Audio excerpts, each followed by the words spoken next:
Tadi ahli sudah sempat menyinggung soal weight locking dan menyuruh lakukan tadi ya.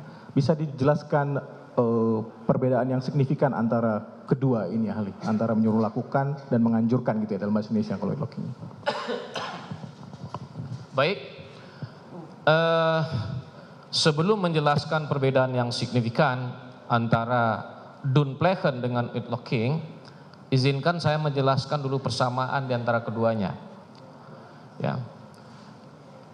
Kedua jenis penyertaan ini menempatkan adanya dua orang. Di dalam Dunplechen adalah orang yang menyuruh melakukan dan orang yang disuruh melakukan. Sedangkan dalam weight locking adalah orang yang menggerakkan untuk melakukan dan orang yang digerakkan untuk melakukan. Ya, jadi ada dua orang. Jadi dalam kedua kategori ini ada apa yang disebut dengan pelaku intelektual atau intellectual dader dan ada pelaku material atau material dader. Akan tetapi antara kedua kategori ini, antara Dunplechen dengan weight locking itu memiliki perbedaan yang signifikan. Kalau dalam Dunplechen, orang yang disuruh melakukan itu adalah orang yang on to rekening Spatbat. Orang yang tidak bisa dimintakan pertanggungjawaban pidana. Dia hanya semata-mata berkedudukan sebagai instrumen atau alat dari pelaku intelektual, Dan orang yang disuruh melakukan itu tidak bisa dipidana. Sedangkan yang dipidana adalah orang yang menyuruh melakukan. Berbeda dengan itu, dalam weight locking, kedua-duanya bisa dihukum. Kedua-duanya bisa dipidana. Baik orang yang menggerakkan maupun yang digerakkan. Disitulah perbedaan prinsipil antara Dunplechen dengan weight locking. Baik, terima kasih ahli. Saya lanjut sedikit ke lie detector ahli. Saya mohon izin minum lagi. Oh silakan ahli. Izin yang mulia.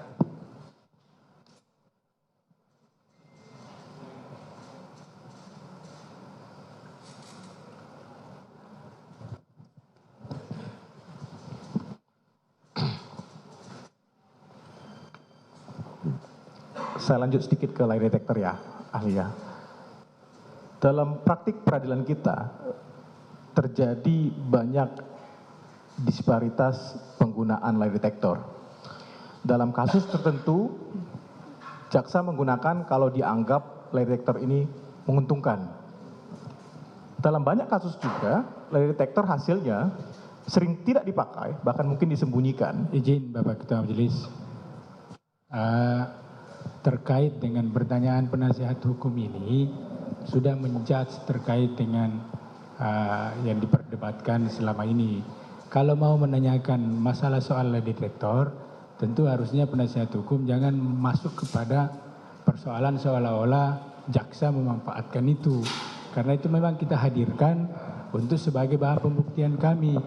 Jadi tolonglah nanya sesuai dengan keilmuannya dialah. Terima kasih Bapak. Ya, silakan ganti pertanyaan, saudara penasihat hukum. Kalau begitu saya ganti sedikit, majelis.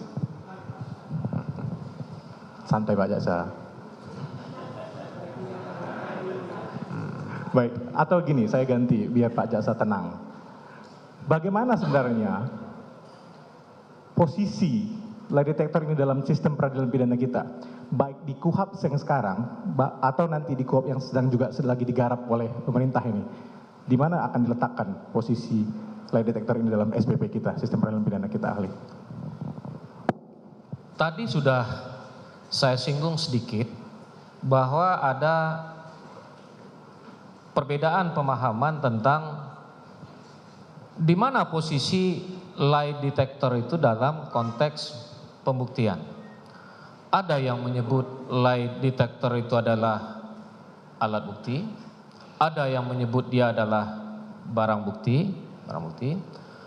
Tapi kalau ditanya ke saya, menurut pendapat saya, lie detector itu hanyalah semacam instrumen atau sarana yang digunakan oleh penyidik untuk membuat terang sebuah perkara pidana. Jadi hanya semacam alat bantu bagi penegak hukum untuk membuat terang sebuah tindak pidana, dan dia tidak menjadi alat bukti.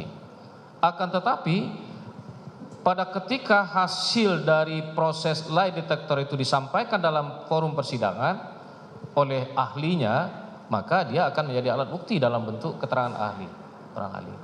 Tapi kalau hanya sekedar lie detectornya itu, saya kira itu adalah alat bantu bagi penyidik untuk mengungkap sebuah perkara pidana. Baik, saya lanjutkan sedikit. Waktu saudara Satu tinggal lagi 30 menit. satu saja. Tadi disebutkan oleh rekan saya, pengaturan mengenai lie detector ada di Perkapolri gitu ya, meskipun tidak diatur di level setingkat undang-undang. Apakah pengaturan mengenai penggunaan lie detector ini harus tetap ditaati oleh penyidik? Pertanyaannya adalah apakah Perkapolri Perkap itu merupakan peraturan perundang-undangan apa tidak? Ya.